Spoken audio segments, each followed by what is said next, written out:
जैसा कि ग्रह विज्ञान विषय की इस चैनल पर मैं आप सभी की धुआंधार तैयारी करा रहा हूं, क्योंकि 20 फरवरी को यानी सोमवार को आपका ग्रह विज्ञान का पेपर है, जिसकी मैं धुआंधार तैयारी करा रहा हूं। सभी अति लघुत्तरी प्रश्नों से रिलेटेड महत्वपूर्ण मैराथन वीडियो आज ही आपको प्रोवाइड कराई है। यदि आपने ना देखा हो तो जरूर देख लें। तो जितने भी मेरे प्यारे विद्यार्थी क्लास 10th में हैं और 20 फरवरी को ग्रह विज्ञान का पेपर देने वाले हैं, आज का यह वीडियो आप सभी के लिए मोस्ट इंपॉर्टेंट होगा, क्योंकि सभी महत्वपूर्ण बहुविकल्पी प्रश्नों को इस वीडियो में सम्मिलित किया है। और आप इस वीडियो को जरूर शेयर कर देना। चैनल पर यदि नए हो तो चैनल को जरूर सब्सक्राइब कर लेना। तो यहां पर कुछ प्रश्न ऐसे हैं जिन्हें आपको याद करना होगा और कुछ प्रश्न ऐसे हैं जिनको आपको समझना है। तो जैसा कि यहां पर आप देख रहे हो, पहला प्रश्न कह रहा है बजट की मूलभूत आवश्यकताएं क्या हैं। यहां पर आप देख रहे हैं पहला प्रश्न कह रहा है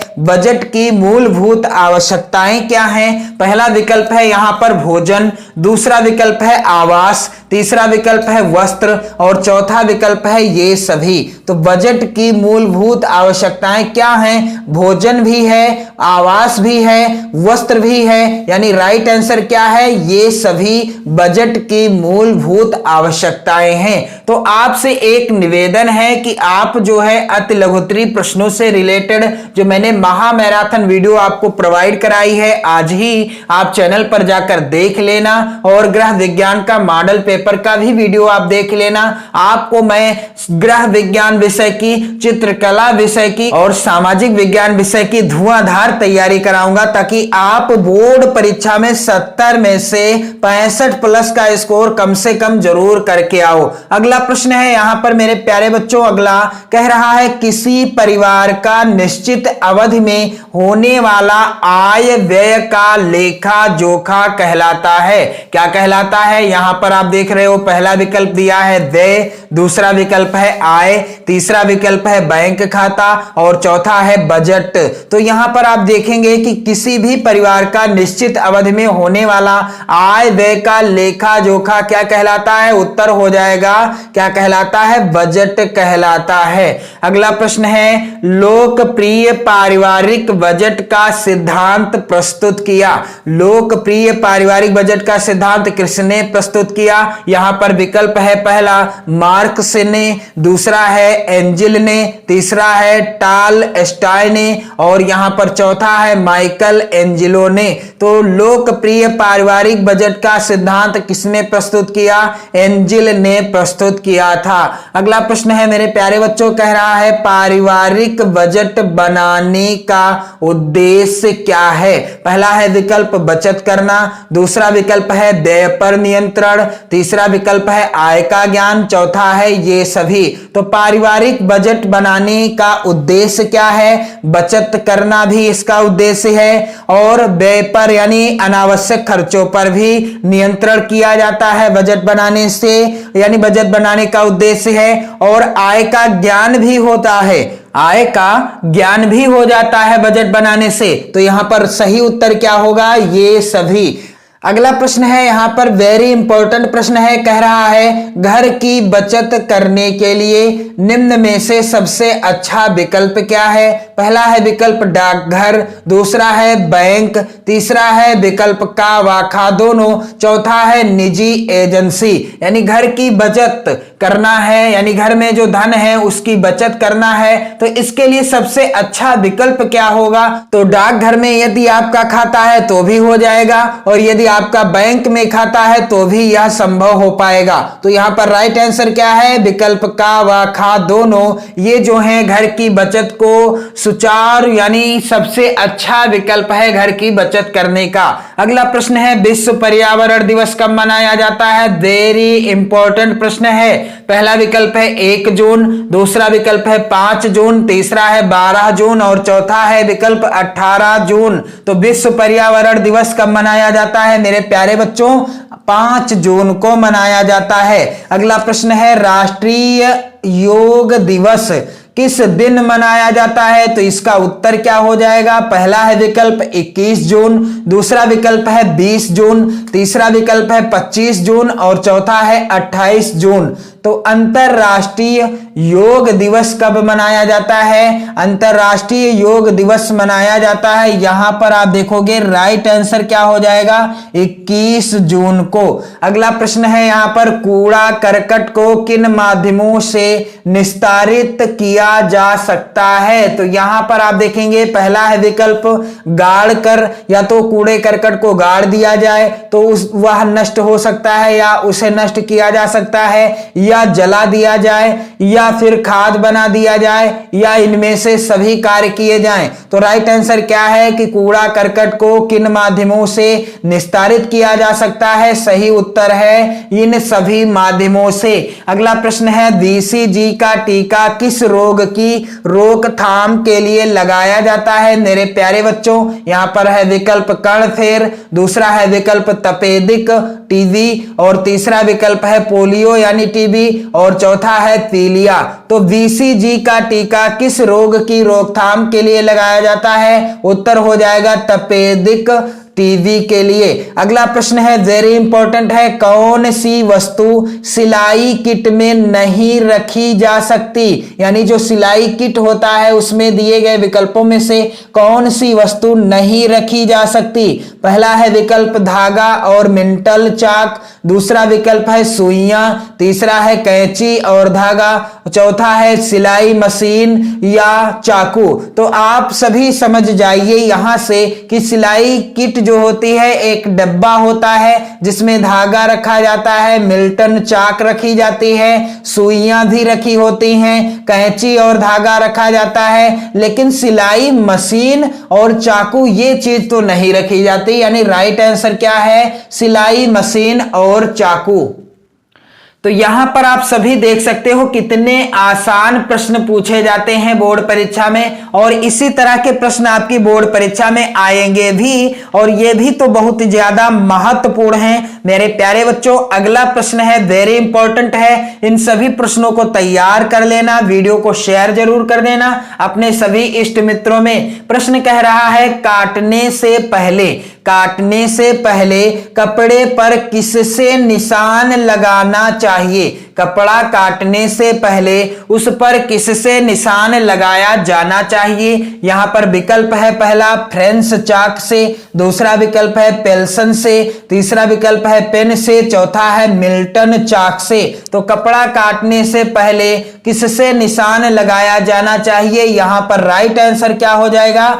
मिल्टन चाक से निशान लगाया जाना चाहिए। अगला प्रश्न है, डबल रोटी व बिस्कुट बनाने की विधि कहलाती है? डबल रोटी और बिस्कुट बनाने की विधि क्या कहलाती है? पहला विकल्प है यहां पर ग्रिलिंग, दूसरा विकल्प है रोस्टिंग, तीसरा विकल्प है बेकिंग और चौथा विकल्प है टोस्टिंग। तो यहां पर राइट आंसर क्या होगा कि डबल रोटी व बिस्कुट बनाने की विधि को क्या कहते हैं? बेकिंग कहते हैं। तीसरा वाला विकल्प सही हो जाएगा। अगला प्रश्न है मेरे प्यारे बच्चों, कह रहा है दूध को उबालने पर निम्नलिखित में से क्या नष्ट हो जाते हैं? दूध को उबालने पर दिए गए विकल्पों में से क्या नष्ट हो जाते हैं? पहला विकल्प है उसके पोषक तत्व, दूसरा है उसके सूक्ष्म जीव, तीसरा है उसका स्वाद और चौथा है कुछ भी नहीं। तो दूध उबालने पर उसके पोषक तत्व नहीं नष्ट होते बल्कि उसके सूक्ष्म जीव जो होते हैं नष्ट हो जाते हैं। अगला प्रश्न है, प्रोटीन का मुख्य कार्य क्या है? पहला है विकल्प शरीर की वृद्धि तथा विकास करना, दूसरा विकल्प है ऊर्जा प्रदान करना, तीसरा विकल्प है अस्थि निर्माण करना और चौथा विकल्प है हृदय गति सामान्य रखना। तो यहां पर राइट आंसर क्या होगा कि प्रोटीन का कार्य क्या है मेरे प्यारे बच्चों? प्रोटीन का कार्य है शरीर की वृद्धि तथा विकास करना। पहला ही विकल्प सही है। अगला प्रश्न है, विटामिन डी की कमी से बच्चों में कौन सा रोग होता है? पहला है विकल्प खुजली, दूसरा विकल्प है पेचिस, तीसरा विकल्प है रतौंधी और चौथा विकल्प है यहाँ पर रिकेट्स।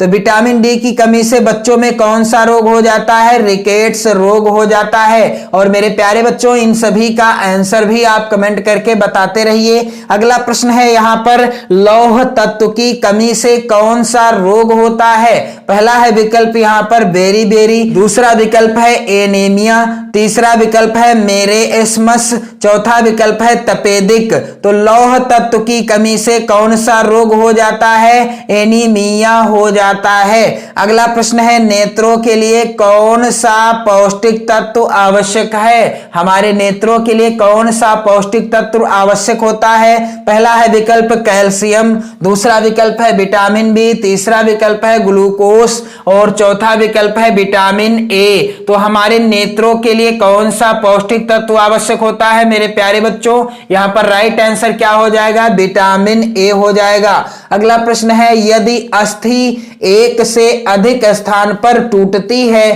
तो अस्थि भंजन कहलाता है। यदि अस्थि यानी हड्डी एक से अधिक स्थान पर टूट जाती है, पैर की हो या हाथ की हो, जब एक से अधिक स्थान पर टूट जाती है तो उस अस्थि भंजन को क्या कहते हैं? पहला है विकल्प बहुखंडी कहते हैं, दूसरा कच्चा, तीसरा संयुक्त, चौथा साधारण। तो उसे क्या कहते हैं? बहुखंडी अस्थि भंजन कहते हैं।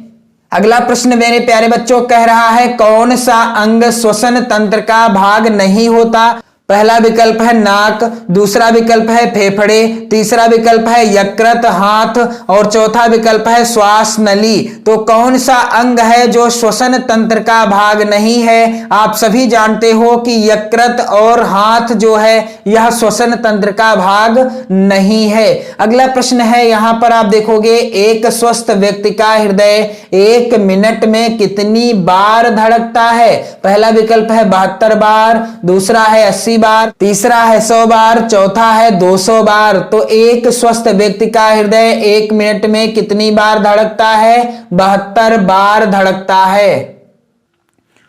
अगला प्रश्न है वेरी इंपॉर्टेंट, कह रहा है किस चेक की राशि को प्राप्त करता केवल अपने खाते में जमा कराकर प्राप्त कर सकता है? पहला विकल्प है यात्री चेक, दूसरा है उपहार चेक, तीसरा है रेखांकित चेक और चौथा है वाहक चेक। तो किस चेक की राशि को प्राप्त करता केवल अपने खाते में जमा कराकर प्राप्त कर सकता है? यहां पर राइट आंसर क्या हो जाएगा? राइट आंसर है, यहां पर आप देखोगे इस प्रश्न का राइट आंसर है रेखांकित चेक की जो है राशि को जमा करता अपने खाते में ही जमा कराकर प्राप्त कर सकता है। अगला प्रश्न है हैजा किस जीवाणु द्वारा फैलता है? तो इसका राइट आंसर है विब्रियो कालेरा। अगला प्रश्न है प्रदूषण से बचने के लिए किस प्रकार का ईंधन उत्तम होता है? लकड़ी, कोयला, गैस या कंडी? तो आप सभी जानते हैं यहां पर गैस का प्रयोग करने से किसी भी प्रकार का प्रदूषण नहीं उत्पन्न होता। अगला प्रश्न है डेंगू रोग फैलता है किससे? दूषित जल से, दूषित वायु द्वारा, मच्छर के काटने से या उपयुक्त सभी के द्वारा? तो राइट आंसर क्या है? मच्छर के काटने से डेंगू रोग फैलता है। अगला प्रश्न वेरी इंपॉर्टेंट है मेरे प्यारे बच्चों, कह रहा है यहां पर आप देख रहे हो क्या कह रहा है प्रश्न, वस्त्र काटने से पहले कपड़े पर किससे निशान लगाना चाहिए? फ्रेंच चाक से, पेल्सन से, पेन से या मिल्टन चाक से? तो इसका उत्तर मैं बता चुका हूं आप सभी को, इसका उत्तर क्या है? मिल्टन चाक से। अगला प्रश्न है यहां पर भोजन पकाने में किसका प्रयोग हानिकारक होता है? तो आप सभी जानते हैं घी का प्रयोग तो हानिकारक होता नहीं और मसालों का प्रयोग भी हानिकारक नहीं होता, लेकिन सोडा का प्रयोग यदि आप करते हो भोजन पकाने में तो ये हमारे और आपके शरीर के लिए हानिकारक होता है। अगला प्रश्न है यहां पर आप देखेंगे रोगी का भोजन या रोगी का कैसा भोजन देना चाहिए? रोगी को कैसा भोजन देना चाहिए? यहां पर है विकल्प गरिष्ठ, दूसरा है चटपटा, तीसरा है सुपाच्य और चौथा है यहां पर बिना पका। तो रोगी को कैसा भोजन देना चाहिए? यहां पर आप ध्यान देंगे राइट आंसर हो जाएगा सुपाच्य हो जाना चाहिए यहां पर आंसर, क्योंकि रोगी को वही भोजन दिया जाएगा जिसे वह खा सके आसानी से और जिसका पाचन आसानी से हो जाए। अगला प्रश्न है मोच आने पर निम्न में से किसका प्रयोग करते हैं? डिटॉल का, आयोडेक्स का, सेवलान का या कोल्ड क्रीम का। तो यहां पर आप ध्यान दीजिएगा कि जब हमें मोच आ जाती है तो हम प्रायः किसका प्रयोग करते हैं? आयोडेक्स का प्रयोग करते हैं। अगला प्रश्न है मानव शरीर में फेफड़ों की संख्या कितनी होती है? पहला है विकल्प यहां पर 1, दूसरा है 4, तीसरा है 2, चौथा है अनेक। तो मानव शरीर में फेफड़ों की संख्या कितनी होती है? 2 होती है। थर्मामीटर के द्वारा ज्ञात करते हैं नाड़ी की गति, श्वसन की दर, रुधिर का दाब या शरीर का तापमान। तो मेरे प्यारे बच्चों आपको मैंने आंसर बताया था इस प्रश्न का, शरीर का तापमान किसके द्वारा ज्ञात किया जाता है? थर्मामीटर के द्वारा। अगला प्रश्न है दैनिक जीवन में किसकी बचत अति आवश्यक है? तो यहां पर आप देखोगे इस प्रश्न का पहला विकल्प है समय, दूसरा है धन, तीसरा है लाभ और चौथा है इनमें से सभी। तो दैनिक जीवन में किसकी बचत अति आवश्यक है? मेरे प्यारे बच्चों इसका राइट आंसर हो जाएगा यहां पर दैनिक जीवन में समय, धन और लाभ की परम आवश्यकता है, यानी राइट आंसर क्या होगा? इनमें से सभी हो जाएगा।